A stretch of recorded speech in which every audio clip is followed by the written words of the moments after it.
Hello friends, मैं सोनू आप सभी का दोस्त। आप देख रहे हैं हमारा हिंदी यूट्यूब चैनल हिटसन। तो आज की इस वीडियो में आपके लिए लेके आया हूँ इंजीनियरिंग ड्राइंग के मोस्ट इंपॉर्टेंट क्वेश्चन जो कि आईटीआई के इंजीनियरिंग ड्राइंग के एग्जाम के लिए सबसे ज़्यादा महत्वपूर्ण है। दरअसल होता क्या था कि पहले जो एग्जाम होते थे इंजीनियरिंग ड्राइंग के वो प्रैक्टिकली होता था, लेकिन आजकल एग्जाम में जो है सीबीटी यानी कि कंप्यूटर बेस्ड क्वेश्चन आते हैं जिसमें जो प्रश्न होते हैं वो एमसीक्यू होते हैं। तो यहाँ पे मैंने पिछले 3-4 साल के जो क्वेश्चन पेपर्स थे उनको कवर किया और उनके जितने भी प्रश्न थे उन सभी को इसमें जो है डाल दिया है। इसके अलावा जब मैंने उन प्रश्नों को सर्च किया तो वो प्रश्न मुझे जहां जहां से मिले उन सभी सोर्सेज से मैंने इन क्वेश्चंस को जो है यहाँ पे कलेक्ट किया है। भारत स्किल्स की ऑफिशियल वेबसाइट से भी मैंने यहाँ पे प्रश्नों को लिए हैं, पुराने क्वेश्चन पेपर से भी मैंने जो है यहाँ पे प्रश्नों को लिया है। इसके अलावा जो नीमी ऐप होती है वहां से भी मैंने जो है इसके अंदर प्रश्नों को कलेक्ट कर लिया है। तो यहाँ पे जितने भी प्रश्न दिए गए हैं इस पीडीएफ के अंदर, वैसे इसके अंदर जो है टोटल 230 क्वेश्चन दिए गए हैं। तो यहाँ पर जितने भी प्रश्न दिए गए हैं यहाँ पे सारे के सारे क्वेश्चन जो है इंग्लिश में है। ये जो है ये इंपॉर्टेंट क्वेश्चन का सेट 1 है। मैं आपको सेट 2 एक और सेट प्रोवाइड करूंगा जो कि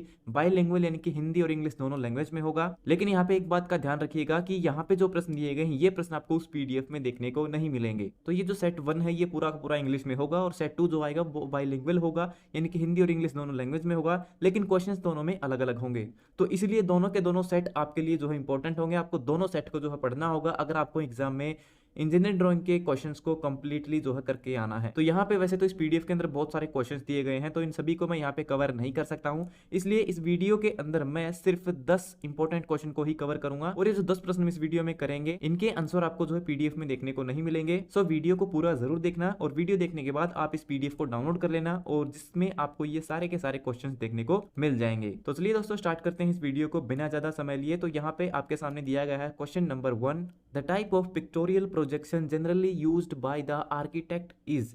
ठीक है, यानी कि जो आर्किटेक्ट होते हैं वो ऑब्जेक्ट का पिक्टोरियल जो प्रोजेक्शन करते हैं तो वो कौन सा प्रोजेक्शन इस्तेमाल करते हैं, तो वो पर्सपेक्टिव टाइप का जो है प्रोजेक्शन इस्तेमाल करते हैं। तो जो ऑप्शन सी है यहाँ पे आपका सही है। और ये जो प्रश्न है ये जनवरी 2018 के आईटीआई के इंजीनियरिंग ड्राइंग के क्वेश्चन पेपर में भी आ चुका है। उसके बाद चलते हैं क्वेश्चन नंबर 2 की तरफ। The principal view associated with orthographic projection are, यानी कि जब भी हम किसी ऑब्जेक्ट का ऑर्थोग्राफिक प्रोजेक्शन व्यू देखते हैं तो उसमें हमें क्या क्या दिखाई देता है। तो हमें उसका फ्रंट व्यू दिखता है, उसका साइड व्यू दिखता है, या इसे आप जो है राइट व्यू या फिर साइड व्यू कुछ भी आप बोल सकते हो, टॉप व्यू भी दिखता है। तो ऑल ऑफ दिस इसका सही उत्तर होगा। जब भी हम किसी ऑब्जेक्ट का ऑर्थोग्राफिक प्रोजेक्शन व्यू देखते हैं तो उसमें हमें ये सारी चीजें देखने को मिलती हैं। उसके बाद है question number 3, to draw a smooth curve of any nature drafting instrument used in, यानी कि जो कर्व यानी कि तिरछी लाइनें जो होती हैं, इस तरह की जो लाइनें होती हैं उनको बनाने के लिए किस प्रकार के ड्राफ्टिंग इंस्ट्रूमेंट का इस्तेमाल किया जाता है। तो उसके लिए हम यूज करते हैं फ्रेंच कर्व का, जो कि ऑप्शन बी यहाँ पे आपका सही है। उसके बाद है question number 4, the line connecting a view to note is called, यानी कि किसी भी ऑब्जेक्ट का एक व्यू दिया गया है और उस व्यू के ऊपर कुछ जानकारी दी गई है, तो वो जो जानकारी होगी वो क्या है, वो नोट है। तो उस व्यू के अंदर जो हमें चीज दिखाई दी गई है उसको उस नोट से कनेक्ट करना किसका काम है, तो ये काम होता है लीडर लाइन का, जो कि ऑप्शन सी यहाँ पे आपका सही है। उसके बाद है question number 5, the dimension figure for radius of a circle should be preceded by, यानी कि डायमेंशन के अंदर जो सर्कल होता है, जो वृत्त होता है, उसकी जो आर यानी कि त्रिज्या होती है जिसे हम रेडियस कहते हैं, उसको किस सिंबल से हम रिप्रेजेंट करते हैं, तो उसको रिप्रेजेंट करते हैं हम सी आर से। सी आर का मतलब होता है सर्कल रेडियस, जो कि ऑप्शन बी यहाँ पे आपका सही है। उसके बाद है question number 6, as the distance of an object from the observer increase its size in the perspective view.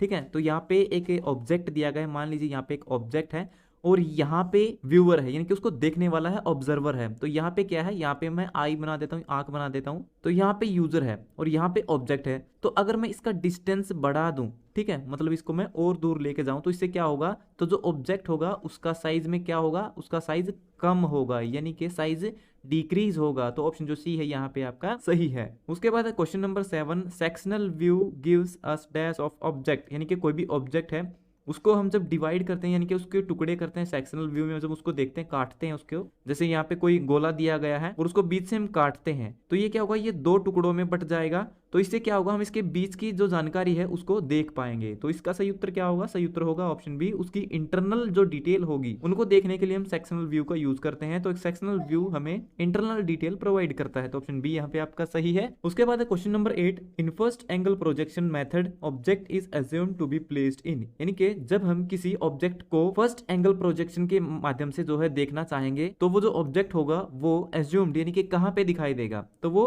First quadrant के अंदर आपको देखने को मिलेगा। इसी प्रकार सेकंड प्रोजेक्शन में सेकंड क्वाड्रेंट में दिखेगा, थर्ड प्रोजेक्शन में थर्ड क्वाड्रेंट में दिखेगा और फोर्थ एंगल प्रोजेक्शन में फोर्थ क्वाड्रेंट में दिखेगा। तो इस प्रश्न का सही उत्तर होगा ऑप्शन ए। उसके बाद है question number 9, A half moon protractor is divided into how many degree.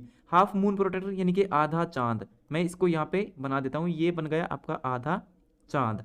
आधा चांद किसके बोलते हैं? आधा चांद बोलते हैं आपके डी को, जिससे हम कोण मापने का काम करते हैं। और जो आपका डी होता है वो कितने डिग्री का होता है? वो 180 डिग्री का होता है। इस प्रकार से ये क्या बनता है आपका 180 डिग्री होता है। तो ऑप्शन बी यहाँ पे आपका सही है। जो हाफ मून प्रोट्रैक्टर है, जो चांदा है, वो 180 डिग्री का होता है। उसके बाद है question number 10, the grade becomes dash according to the figure placed in front of the letter. तो यहाँ पे एक फिगर दी गई है, ये लेटर्स की एक फिगर है B, B2, 3B, 4B। तो हमें बताना है कि इस इमेज के अनुसार, इस फिगर के अनुसार कौन सी ग्रेड बनेगी। तो यहाँ पे दिखाया गया है बी ग्रेड की पेंसिल। बी का मतलब होता है ब्लैकनेस, यानी कि ये पेंसिल क्या है? ये सॉफ्ट पेंसिल है। और यहाँ पे क्या हो रहा है? यहाँ पे सॉफ्टनेस बढ़ती जा रही है। B, 2B, 3B, 4B, यानी कि ये पेंसिल क्या है? और ज्यादा सॉफ्ट होती जा रही है, सॉफ्टर होती जा रही है। तो यहाँ पे सॉफ्टर ग्रेड बनता हुआ दिखाई दे रहा है, जो कि ऑप्शन डी यहाँ पे आपका सही है। तो दोस्तों ये था हमारा आज का वीडियो, जो है कंप्लीट। उम्मीद करता हूँ ये वीडियो आपके लिए फायदेमंद रहेगा। अगर आपका कोई और सवाल है तो वो भी आप कमेंट बॉक्स में लिख करके पूछ सकते हो। तो मिलते हैं हमारी अगली वीडियो में, तब तक के लिए नमस्कार।